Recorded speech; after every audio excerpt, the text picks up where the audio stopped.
भाई जो गुरु वचन पे डट गे रकट गे फंद 84 के, कट गे फंद 84 के, रकट गे फंद 84। आप पिछला इतिहास देखो, कितना शांति से रहते थे लोग, दुखी को दुखी देखकर दुखी होते थे, उसकी मदद करते थे। एक घर में कोई अभाव होता किसी वस्तु का तो गांव इकट्ठा हो जाता था और भाई उसकी मदद करो, कोई किसी कारण से कोई उसके ऊपर आपत्ति आई है तो। और अब खुश होते हैं किसी का हानि होती है तो अब बिजली गिर गई। उन महापुरुषों के द्वारा स्थापित किया हुआ धर्म अभी तक चल रहा था, अब फिर दया करी है दाता ने। ये आप देख रहे हो, क्योंकि दास के जीवन में ये 61वां वर्ष चल रहा है, इससे पहले का भी समय देखा और वर्तमान का समय भी दास देख रहा है। दिन और रात की बिजली गिर गई है, इतना अंतर हो गया। अब परमात्मा अपने भी वो अंश अवतार भेजता है, जैसे आदरणीय नानक साहिब जी आए, पूरे पंजाब क्षेत्र में धार्मिकता को कूट कूट कर भर दिया। लेकिन 10वें श्री गुरु जी जो थे इनके, गुरु गोविंद सिंह जी, उसके बाद कोई संत गुरु ना रहा, केवल गुरु ग्रंथ साहिब को उन्होंने गुरु मानना प्रारंभ कर दिया। अपनी अपनी डफली अपना अपना राग शुरू हो गया, शराब पीने लगे, मांस खाने लगे। अपने आत्माओं, जैसे गुरु ग्रंथ साहिब क्या है, ये तो एक विधान है भगवान का, और उस विधान को मेंटेन करने के लिए राजा की आवश्यकता होती है, संत की। तो जैसे हमारा विधान बना के छोड़ दिया और कोई प्रधानमंत्री राष्ट्रपति कोई बने नहीं, और यूँ कहें जाके इस विधान को राष्ट्रपति मान लो, तो सब आप अपनी डफली बजाओगे, वो तो सारा बात बिगड़ जाएगी। तो उस विधान में जो भी नियम है उनका पालन करवाने वाले संत की आवश्यकता अवश्य पड़ेगी, और तब ये धार्मिकता बनी रहेगी। ये दास का एक संत होने के नाते एक सलाह है और सच्चाई है। तो अब ये कितना अंतर हो गया उसी पवित्र धर्म में। मुसलमान धर्म चला उस समय भी, उसमें कोई ऐसा मांस और शराब का और तम्बाकू का बिल्कुल समावेश नहीं था, और अब इसमें भी ऐसे ही बहुत बुराई करगी, मांस खाते हैं और तम्बाकू पीना, ये तो आम बात हो गई है।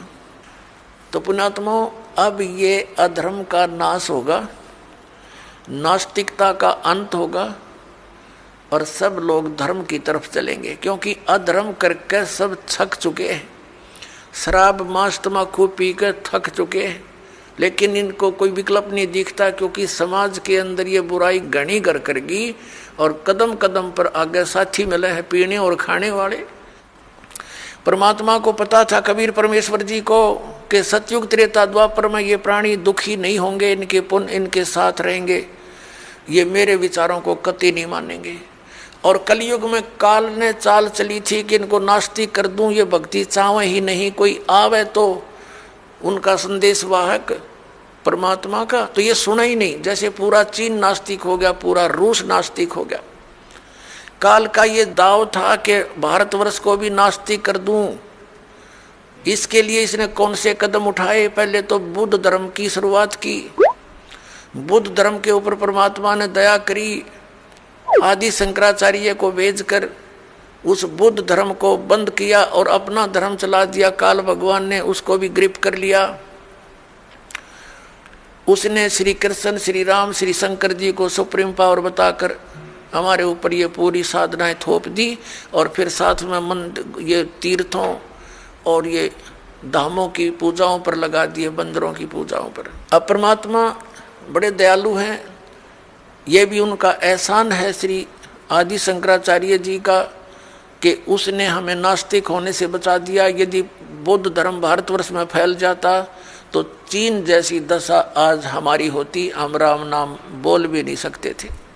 लेकिन बात वही की वही रही, आसमान से गिरे, खजूर पर अटक गए। लेकिन इतना अवश्य रहा कि हम धार्मिकता की तरफ अग्रसर रहे। तो सारी आपदाएं आप पर आ रही हैं, तो साधनाएं आपकी वो सत्य नहीं है, शास्त्र अनुकूल नहीं है, इसलिए आपको कोई लाभ प्राप्त नहीं हो रहा है। तो उसकी प्राप्ति के लिए आपने परम संत की खोज करनी पड़ेगी।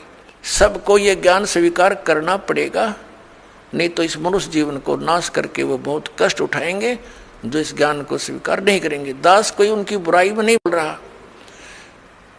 इस दास को ये पता चल गया कि ये सभी हम एक पिता की संतान हैं, और यहाँ का जो काल भगवान है वो नहीं चाहता कि इनको यथार्थ ज्ञान हो।